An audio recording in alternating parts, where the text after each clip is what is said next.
Hi guys, ഇത് ഞാൻ അമ്മയിലായിട്ട് ഡോക്ടർക്ക് പോയിട്ടാ. അമ്മ കുറേ ദിവസമായിട്ട് അമ്മയ്ക്ക് കണ്ണിന് ചെറിയൊരു പ്രശ്നം, വെള്ളയെഴുത്തിൻ്റെ ആണെന്നാണ് തോന്നുന്നത്. അതിനി തിമിരത്തിൻ്റെ ആണാവോ. അപ്പോൾ കുറേ ദിവസമായി കണ്ണ് കാണുന്നില്ല, കണ്ണിന് വെള്ളം വരിക എന്നൊക്കെ പറയുന്നുണ്ട്. എടപ്പാട് നല്ല ഡോക്ടറുണ്ട് കണ്ണിൻ്റെ. അപ്പോൾ ഞങ്ങൾ ഹോസ്പിറ്റലിൽ പോയി നിൽക്കുകയാണ്. ഹോസ്പിറ്റലിൽ പോയിട്ട് ബാക്കിയുള്ള കാര്യങ്ങൾ എന്താണെന്ന് ഡോക്ടർ പറഞ്ഞ് നോക്കട്ടെ. ചിലപ്പോൾ ഓപ്പറേഷൻ വേണ്ടി വരും. അമ്മയ്ക്കിപ്പോൾ എന്താ പ്രശ്നം തോന്നുന്നത്? കണ്ണിന് എന്താണ് ഒരു ഭാഗത്ത് തോന്നുന്നത്? വെള്ളം വീഴുന്നുണ്ട്. പിന്നെ വേറെന്താ പ്രശ്നം? കാണുന്നില്ലേ? കാഴ്ച കുറവാണ്. കാഴ്ച കുറവാ? ആ. പിന്നെ എന്തായാലും ഇപ്പോൾ ഡോക്ടർക്ക് പോകാനും വേണമല്ലേ? ആ. അപ്പം നമ്മളെ എടപ്പാളിലുള്ള നല്ല റയൻ ഹോസ്പിറ്റലിൽ പോവാല്ലേ? അവിടെ നല്ല ഡോക്ടറുണ്ട്, ആ. നിസാമുദ്ദീൻ സാറേ. സാറിനൊന്ന് പോയി കാണിക്കാം. കാണിച്ചിട്ട് ഇപ്പം തിമരത്തിൻ്റെ ആണെങ്കിൽ ചിലപ്പോൾ പാടം മാറ്റേണ്ടി വരും. അപ്പം അതിന് കയ്യിൽ പൈസ ഉണ്ടാ? എൻ്റെ അടുത്ത് പൈസ ഇല്ല കേട്ടാ. അച്ഛൻ്റെ വീട്ടിൽ അതെ, തന്നിട്ടുണ്ടല്ലോ പൈസ. ശരി, നമുക്ക് പോവാട്ടാ. ഞാൻ വണ്ടി ഏൽപ്പിച്ചിട്ടുണ്ട്, വണ്ടി ഇപ്പോൾ വരും. വണ്ടി വന്നാൽ പോവാട്ടാ. ഡോക്ടർക്ക് ഇന്നലെ വിളിച്ച് ബുക്ക് ചെയ്തിട്ടുണ്ട് കേട്ടാ. പേഴ്സിനകത്ത് പൈസ ഉണ്ടാ? ഉണ്ടല്ലേ? ഓപ്പറേഷൻ ആകുമ്പോൾ 10,000, 20,000, 30,000 വരും കേട്ടാ. അതുണ്ടാവൂലേ? എനിക്ക് കടം വാങ്ങാനൊന്നും പറ്റില്ല.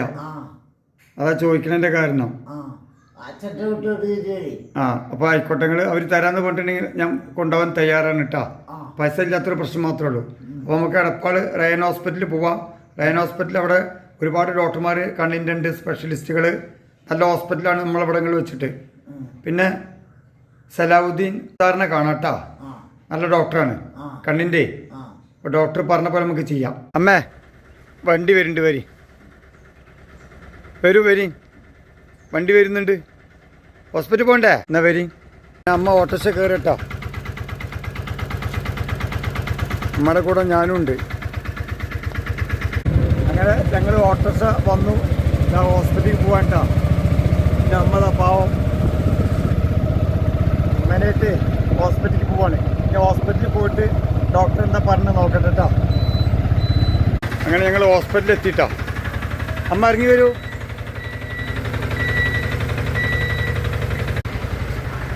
കണ്ണിൻ്റെ ഏറ്റവും നല്ല ഹോസ്പിറ്റലാട്ടോ നമ്മളിവിടങ്ങളിൽ വെച്ചിട്ട്, എടപ്പാൾ വെച്ചിട്ട് ഏറ്റവും നല്ല ഹോസ്പിറ്റലാണ്. ഇതാണ് ഹോസ്പിറ്റലിൻ്റെ ഉൾവശട്ടോ. കണ്ണാടൊരു ഗാലറിയാണ്. അമ്മേനെ ഇവിടെ ടോക്കൺ കൊടുത്ത് ഇരുത്തിക്കുകയാണ് ഡോക്ടറെ കാണാൻ വേണ്ടിയിട്ട്. അങ്ങനെ അമ്മ ഡോക്ടർക്ക് പോയി വന്നു അല്ലേ? ഡോക്ടർ എന്താ പറഞ്ഞേ? വെള്ളിയാഴ്ച അല്ലേ? ഓപ്പറേഷൻ വരാണ്ടി. അപ്പൊ അന്ന് രാവിലെ വരാനാ പറഞ്ഞത്. മരുന്ന് അതുവരെ ഒറ്റക്കാളും മരുന്ന് തന്നുണ്ടോ കണ്ണില്? ഗുളിയുണ്ട്, മരുന്നുണ്ട്. അപ്പൊ 19-ാം തീയതി രാവിലെ പോയിട്ട് ഓപ്പറേഷൻ ചെയ്യണല്ലേ? 19-ാം തീയതി വെള്ളിയാഴ്ച രാവിലെ 5:30 മണി തൊട്ടിട്ട് ഓപ്പറേഷൻ്റെ അന്ന് 15 മിനിറ്റ് കൂടുമ്പോൾ ഒറ്റിക്കേണ്ട ഒരു മരുന്ന് ഇട്ടിട്ടാ. അത് ഒറ്റിക്കട്ടെ. കണ്ണ് തുറക്കുമ്പോ കണ്ണ് തുറന്നാലാണ് ഓപ്പറേഷൻ അന്ന് ഒറ്റിക്കാളും മരുന്നാണിത്. കണ്ണ് കൃഷ്ണമണി വികസിക്കാൻ വേണ്ടിയിട്ട് ഡോക്ടർ ചെയ്ത മരുന്നാണ്. ഇന്ന് ഓപ്പറേഷൻ്റെ ദിവസമാണ്. ഇന്നിപ്പോൾ അമ്മേനെ 7 മണിക്ക് കൊണ്ടുപോകണം. ഓട്ടോറിക്ഷ വരാമെന്ന് പറഞ്ഞിട്ടുണ്ട്. അപ്പോൾ അവർ 7:30 ഹോസ്പിറ്റലിൽ എത്തും. 7:30 ഹോസ്പിറ്റലിൽ എത്തിക്കഴിഞ്ഞാൽ ഡോക്ടർ എപ്പോഴാണ് വിളിക്കാമെന്ന് അറിയില്ല. അപ്പോൾ ഓപ്പറേഷൻ്റെ അന്ന് രാവിലെ തൊട്ട് 5:30 മണി തൊട്ടിട്ട് പോണ വരയ്ക്ക് 15 മിനിറ്റ് കൂടുമ്പോൾ ഒറ്റിക്കുന്ന മരുന്നാണ് കണ്ണിൻ്റെ കൃഷ്ണമണി വികസിക്കാൻ. എന്നാണ് ഓപ്പറേഷൻ. അപ്പോൾ വീണ്ടും 15 മിനിറ്റ് കഴിഞ്ഞപ്പോൾ ഒറ്റിക്കാനിട്ട മരുന്ന് വലത്തെ കണ്ണിനാണ് ചെയ്യുന്നത്. ഇതല്ലമ്മ കണ്ടു നോക്കിയമ്മ പറ്റിച്ചു. 15 മിനിറ്റ് കൂടെ. അപ്പം അങ്ങനെ വണ്ടി വരാനായിരിക്കും. 7 മണിയായി ഞങ്ങൾ ഇറങ്ങുകയാണ്. ഇത് 15 മിനിറ്റ് കൂടുമ്പോൾ ഒറ്റിക്കേണ്ട മരുന്നാണ്. അമ്മയ്ക്ക് ഭയങ്കര പേടി, ഓപ്പറേഷന് പോണകാരന്. അപ്പം അമ്മ പേടിക്കണ്ടട്ടാ, പേടിക്കണ്ട. ഉമ്മ കൊടുത്തു, പേടിക്കണ്ടട്ടാ.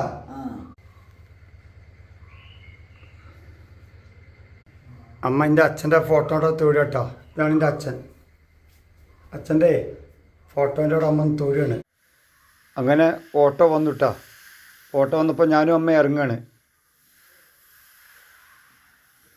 ഗേറ്റ് തുറന്ന് അമ്മ ഞാനും വണ്ടി തിരിച്ചു. വണ്ടിയിലേക്ക് പോകാൻ ഒരുങ്ങാണ് കേട്ടോ.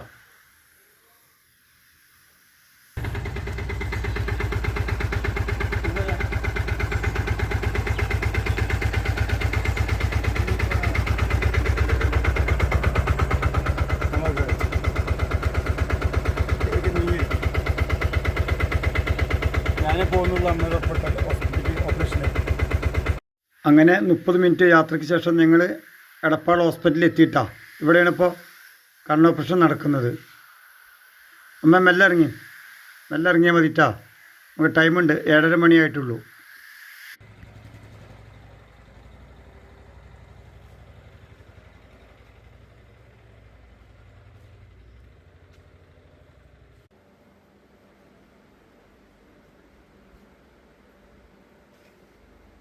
ഹോസ്പിറ്റലിലെ കണ്ണിൽ മരുന്ന് എത്തിച്ചിട്ട് അമ്മ ഇരിക്കണേ. ഡോക്ടർ വന്നിട്ടില്ല, സലാഹുദ്ദീൻ സാർ വന്നിട്ടില്ല. വന്നു കഴിഞ്ഞാൽ നേഴ്സുമാർ വന്നിട്ട് ഓപ്പറേഷൻ തിയേറ്ററിൽ കൂട്ടിക്കൊണ്ട് പോകും. അമ്മ കുഴപ്പമൊന്നുമില്ലല്ലോ? അമ്മ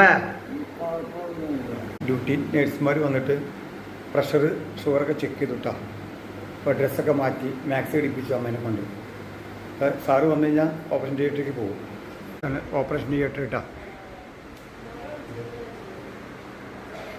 ഇപ്പോൾ ഓപ്പറേഷൻ്റെ സമയം ഇങ്ങനെ ആയപ്പോൾ അമ്മയ്ക്ക് ചെറിയൊരു പേടി. അമ്മ പറയും തല ചുറ്റുണ്ടെന്നൊക്കെ പറയണേ. അപ്പോൾ ഞാൻ പറഞ്ഞു അമ്മയെ പേടിക്കണ്ട, അമ്മയുടെ മകൻ ഇവിടെ ഉണ്ട് അടുത്ത്, ഒരു പേടിയും പേടിക്കണ്ട പറഞ്ഞ് അമ്മയെ ആശ്വസിപ്പിച്ചു. എൻ്റെ അമ്മയ്ക്ക് കിട്ടിയ റൂം 102 കേട്ടോ. ഇവിടെ കൊടുത്തിട്ട് 2 മണിക്കൂർ കിടത്തും. ഓപ്പറേഷൻ കഴിഞ്ഞതിന് ശേഷം ഞങ്ങൾ 2ാം നിലയിലായിരുന്നു. ഇത് താഴത്തെ റിസപ്ഷനാണ് ഈ കാണുന്നത് കേട്ടോ. ഇവിടെയാണ് പേഷ്യൻ്റൊക്കെ ടോക്കൺ കൊടുത്തിരുത്തുക. അതാണ് ഈ കാണുന്ന സ്ഥലം.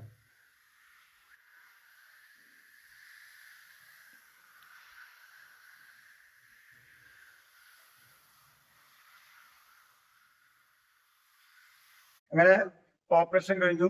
റൂമിൽ കൊടുത്ത് കിടത്തിയിട്ടാ. 9:30 മണിക്കാണ് ഓപ്പറേഷൻ തിയേറ്ററിൽ കൊണ്ടുപോയത്. 10:30 മണിക്ക് കൊടുത്ത് കിടത്തി. പിന്നെ ഇപ്പോൾ വന്നപ്പോൾ അമ്മയ്ക്ക് ചായ കൊടുത്തു. ചായയും പാൽപ്പൊടി കഴിച്ചമ്മ ഗുളിച്ച് കിടക്കുകയാണ്. അപ്പോൾ ഒരു 2:30-3 മണിക്ക് ഇവിടെ നിന്ന് പോകാൻ പറ്റും. 1-2 മണിക്കൂർ ഇവിടെ റൂമിൽ നിൽക്കണം ഡോക്ടർ പറഞ്ഞു. റൈഹാൻ ഹോസ്പിറ്റൽ എടപ്പാൾ കണ്ണ് സ്പെഷ്യലിസ്റ്റാണ് സലാഹുദ്ദീൻ സാർ. നല്ല ഡോക്ടറാണ്. ഇവിടെ ഹോസ്പിറ്റലിലെ പരിചരണവും നേഴ്സുമാരും മറ്റുള്ള സ്റ്റാഫുകൾക്കൊക്കെ നല്ല പരിചരണമാണ്. നല്ല ഹോസ്പിറ്റലാണ്. അതാണ് ഈ വീഡിയോ ഞാൻ എടുത്ത് പറയാൻ കാരണം. പിന്നെ ഓപ്പറേഷൻ ചെയ്ത് ഡോക്ടർ റൂമിലൊന്ന് പരിശോധിച്ചു. ഞങ്ങളെ ഡിസ്ചാർജ് ചെയ്തു വിട്ടാ.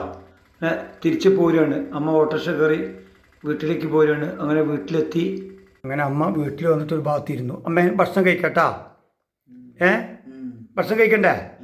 കഴിക്കണോ?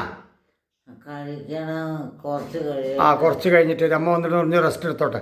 അമ്മയ്ക്ക് കുറച്ച് വെള്ളം എന്തെങ്കിലും കൊടുക്കാം. അമ്മ വന്നിട്ട് ഇരുന്നിട്ടുള്ള ടൈമല്ലേ, ക്ഷീണം ഒന്ന് മാറ്റിക്കോട്ടെ.